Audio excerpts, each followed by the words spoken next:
धाकड़ खबर, बेखौफ जुबान, बेबाक अंदाज।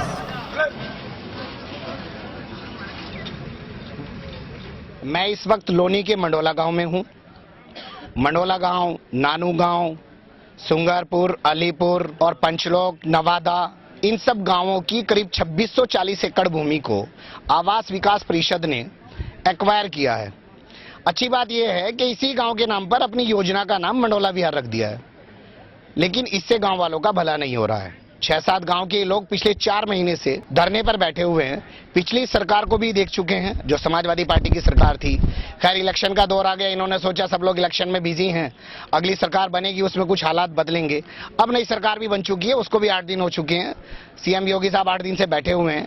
ये अब नए तरीके से अपनी आवाज को उठाना चाहते हैं और आज से इन्होंने अपने इस धरने को 18 लोग, जिसमें महिलाएं कितनी है, 5 महिलाएं भी हैं, मातृशक्ति भी हैं 5, वो भी धरने पर बैठी हुई हैं अपना हक पाने के लिए। तो देखते हैं इस सरकार में इनको कितनी कामयाबी मिल पाती है, क्या क्या इनकी चीजें हैं, हम इनसे बात करते हैं। भट्टा पारसोलो टप्पल में जमीनी अधिग्रहण के खिलाफ, प्रशासन की जाति के खिलाफ एक आवाज बनकर उभरने वाले मनवीर तेवतिया, किसान नेता, यहाँ धरने पर बैठे हैं। हम उन्हीं से बातचीत शुरू करते हैं।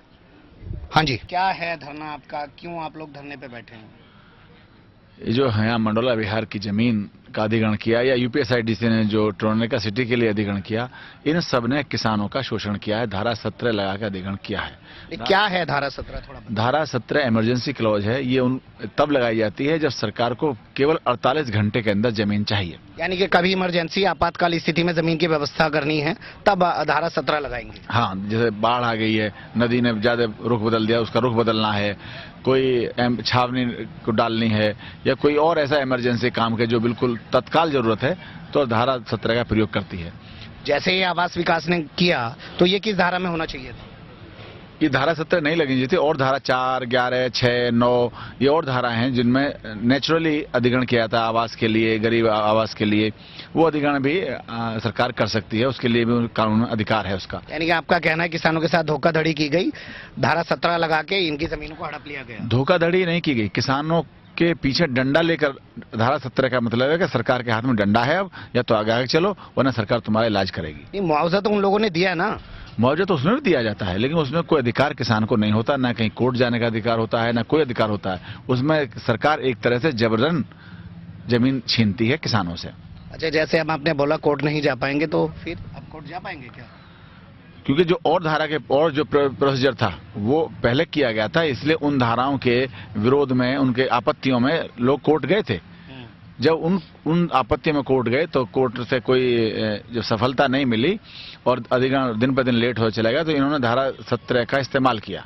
अच्छा, धारा 17 का इस्तेमाल बाद में करके सारी जमीन को ले लिया। जी जी जी। और किसानों को मुआवजा दिया। किसानों को के साथ मीटिंग हुई कई बार रेट पर, और किसानों को जितना कम से कम दे सकते थे उतना मुआवजा दे दिया। इसे आप धोखाधड़ी में शुमार करेंगे? बिल्कुल, टोटल धोखाधड़ी है। किसानों को अंधेरे में रखकर ये अधिग्रहण किया गया, किसानों में फूट डालकर, कुछ कमीशन देकर, इस तरह आवास विकास ने अधिग्रहण किया, या ट्रोनेका सिटी ने किया, या ग्रेटर नोएडा ने किया, या नोएडा, यमुना ने, सारे जितने भी संस्थान हैं सरकारों के, सारे धोखाधड़ी, फूट डालो और शासन करो के आधार पर किसानों की जमीन का अधिग्रहण कर रहे हैं।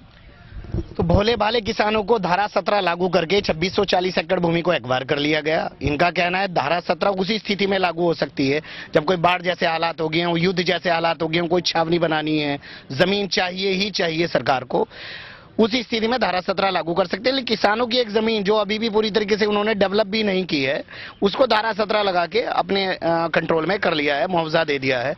और बातें करते हैं। धारा 17 जहां जहां भी लगी है वहां बहुत जगह किसानों की जमीन का अधिग्रहण रद्द कर चुका है हाई कोर्ट और सुप्रीम कोर्ट। कोई जजमेंट है आपके पास? जजमेंट है हमारे पास, बिल्कुल न्यूली जजमेंट है। ये नीलोनी मिर्जापुर कैमरे की का, तरफ घुमाते हुए दिखाइए। ये नीलोनी मिर्जापुर का जजमेंट है, जिसमें वो ये नीलोनी मिर्जापुर कहाँ पड़ता है? ये पड़ता है दनकौर के पास, यमुना प्राधिकरण में आता है। अच्छा। जिसमें स्पष्ट लिखा है कि धारा 17 का प्रयोग गलत किया गया है और धारा 17 का प्रयोग को अधिग्रहण रद्द किया जाता है। कब आया है जजमेंट? ये 22/12/2016 को आया है, और यहाँ तक भी कहा है कोर्ट में कि 22/12/2016 को ही की डेट को नोटिफिकेशन माना जाए। अच्छा, कोई तो नोटिफिकेशन तो माना जाए, फिर आप मुआवजे का निर्धारण कैसे हो? मुआवजे का निर्धारण 2013 के कानून के अनुसार हो, जो 2013 में लैंड एक्विजिशन एक्ट आया उसके अनुसार।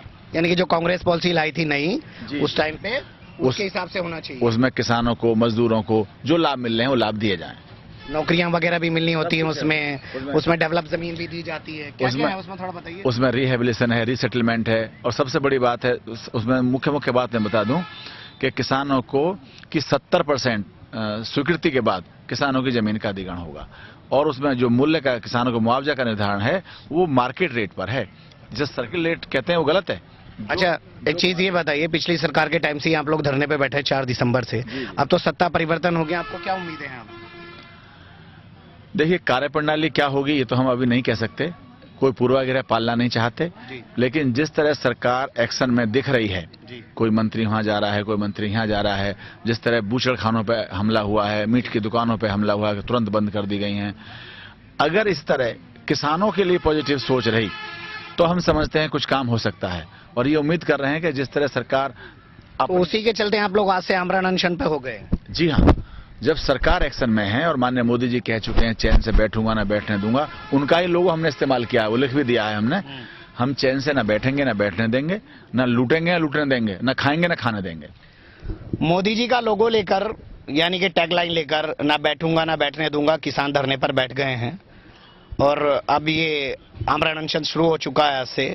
अब देखिए कहां तक जाता है। अच्छा, तो अभी कोई अधिकारी आपसे बात करने आया? अभी हमसे कोई बात करने नहीं आया। अभी अधिकारियों की कोशिश ये है कि ऐसी तेवतिया से बात ना करी जाए, बल्कि भोले भाले किसान जो को जानते नहीं बेचारों को, उनको बहका के ले जाते हैं। उन्हें कैसे पहले धारा 17 लागू करके उनको मुआवजा दे दिया। जी, उनको पता ही नहीं चल पाया हाँ, कि उनके साथ क्या हुआ। सेम इसी तरह वो चाहते हैं कैसे मंडोला निवासी हो, उसके साइन करा लें और सरकार को दे दें, फैसला हो गया, अब तो ये खामोखा बैठे हैं, ये तो नेतागिरी कर रहे हैं। अच्छा, नहीं, प्रशासन एक एलिगेशन ये भी तो लगा सकता है आप पे कि भाई ये आके लोगों को भड़का रहे हैं। हाँ, बिल्कुल लगा सकता है, उसे लगाना चाहिए, क्योंकि प्रशासन ने बड़ी ईमानदारी के साथ काम किया लोगों के साथ। एलिगेशन तो वो लगा सकता है जिसने ईमानदारी के साथ काम किया हो। नहीं, मुआवजे के 5 साल बाद आप लोग दोबारा से बैठे हैं तो सवाल तो उठेंगे ना। मुझ तक जब तक खबर जाएगी मैं तभी तो आऊंगा। मैं 2 साल तो जेल में रहा हूँ, ये कहाँ से मिल लेते मुझसे। जब मुझे खबर चली तो मैं आया हूँ, और अब लड़ाई लड़ी जाएगी, और कभी भी देर नहीं होती। अधिग्रहण के कानून में है कि मुआवजा भी मिल जाए, और किसान को ये लगे कि मेरा मुआवजा कम मिला है तो कभी भी समाज को उठा सकता है, ये कानून में है। ये आर पार की लड़ाई लड़ने के मूड में आप लोग? बिल्कुल आर पार की लड़ाई लड़ने के मूड में है। जहाँ 1 करोड़ बीघे की जमीन को मात्र 8.5 लाख रुपए में ले लिया, तो आर पार की लड़ाई लड़ने का तो हक बनता है। हाँ नीरज जी, आप लोग धरने पे बैठे हैं, क्या आप लोगों की डिमांड है? हमारी डिमांड ये है कि हमारी जो जमीन का अधिग्रहण किया है इन्होंने, वो सारी धोखेपूर्ण कार्रवाई करके किया है, और सबसे बड़ी धोखेपूर्ण कार्रवाई तो हमारे ऊपर जब कर दी जब इन्होंने धारा 17 जो इमरजेंसी की धारा है, एकदम आपातकाल। वो तो तेवतिया जी बता चुके हैं, आप डिमांड मतलब बताइए। डिमांड हमारी ये है कि हमारी जमीन का अगर सरकार को हमारी जमीन चाहिए तो हमारी जमीन का अधिग्रहण नए सिरे से हो, और नई अधिग्रहण नीति के हिसाब से हो। यानी कि 2013 में जो पॉलिसी बनी है उसके तहत हमारी जमीन का अधिग्रहण हो, तभी हम अपनी यहाँ से हटेंगे, वरना हम यहाँ अनशन में बैठे, हम यहीं मर जाएंगे। लेकिन हम नवीन गुप्ता जी बताइए, आपकी क्या डिमांड है? किसानों की हक की लड़ाई के लिए किसान यहाँ मर जाएंगे, लेकिन अपना हक लेके रहेंगे। 2013 के कानून के तहत हमारा अधिग्रहण होना चाहिए, और हम तभी हटेंगे। अच्छा, उससे पहले आप लोग यहाँ से नहीं जाने वाले हैं? मर जाएंगे अपने हक के लिए, लेकिन यहाँ से हटने वाले नहीं हैं। यहाँ धरने पर कुछ महिलाएं भी बैठी हैं, हम उनसे भी बात करेंगे। शकुंतला त्यागी। आप क्यों धरने पे बैठी हैं? हम अपनी मांगों को लेकर धरने पर बैठे हैं। हमारी आमरण अनशन कर रही हैं? हाँ जी। अच्छा, क्या चाहती हैं? हमारा जो उचित रेट है उसे ही दिया जाए, हमें कुछ नहीं मिला। हमारे बड़े बूढ़ों को बहका लिया उन्होंने, और जबरदस्ती हमारी जमीन पर कब्जा कर लिया। हमारे सारे बच्चे खड़े हैं, सब बेरोजगार हैं, ना किसी को हिला मिला ना कुछ मिला।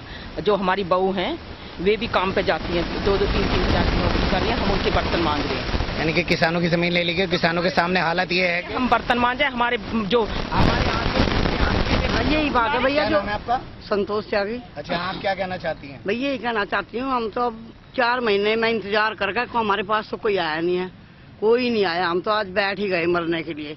यानी कि आज आमरण अनशन पे इसलिए बैठ के 4 महीने में कोई नहीं? हाँ, कोई नहीं आया, तो हम अपना हक लेकर आएंगे, नहीं यहाँ से हम उठेंगे ही नहीं। आप बताइए। हाँ जी, हम तो भैया अपनी जमीन को लेकर बैठे हैं, या तो मर जाएंगे या अपना हक लेके पाएंगे। अच्छा, हाँ जी। और कर्जा वर्जा जो होता है किसानों पे, उस पे भी कुछ बता सकती हैं? कर्ज माफ करो किसानों का, बिजली का बिल, और जो भी किसानों पे कर्जा है वो सब माफ होना चाहिए। अच्छा, हाँ जी। कट कर लो।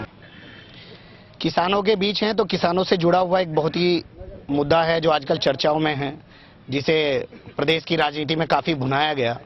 प्रधानमंत्री ने भी कहा और पार्टी के राष्ट्रीय अध्यक्ष अमित शाह ने भी कहा, योगी आदित्यनाथ ने भी कहा कि किसानों का सारा ऋण माफ कर दिया जाएगा। तो उसे लेके भी किसानों से बात करते हैं। बताइए, क्या नाम है आपका? मेरा महेंद्र सिंह त्यागी है अच्छा जी। और मंडोला का रहने वाला हूँ जी। हम चाहते हैं कि हमारा जो कर्जा किसानों का लघु सीमांत का जो ये प्रतिबंध लगा रखा है, संपूर्ण किसानों का, सभी का, ट्रैक्टर का, भैंस का, क्रेडिट कार्ड, जो भी कुछ किसानों का कर्जा वो एक तरफ से माफ कर दिया जाए। यानी सभी तरीके का कर्जा माफ होना चाहिए, ये नहीं कि कुछ कर्जा माफ कर। नहीं जी, सभी तरह का होना चाहिए, पूरे प्रदेश का होना चाहिए, सभी किसानों का। अच्छा, ये कब से कब तक का होना चाहिए? ये जो अब तक है, जो उन्होंने कहा जो अब तक है, जो वर्तमान समय तक है वो। हाँ जी, वो ऐसा ना सब हो कि कह दे कि 2 साल पहले तक का कर देते हैं। नहीं तो पीछे का सभी का होना चाहिए, जो भी कुछ है वो सारा होना चाहिए कर्जा माफ। अच्छा, कर्जा माफ पूरा होना चाहिए। हाँ जी, सारा माफ होना चाहिए। तो देखा आपने किसान कितने परेशान हैं। उनकी जब आवाज 4 महीने तक किसी ने नहीं सुनी, तब जाकर वो आमरण अनशन पर बैठ गए हैं। अब देखना दिलचस्प होगा कि क्या अब भी अधिकारियों के कान पे जू नहीं रहेंगे कि कोई इनकी सुध लेने वाला नहीं आएगा। दिन भर से ये लोग धरने पर बैठे हैं, कोई डॉक्टर भी नहीं भेजा गया है जो इनका मेडिकल चेकअप करता।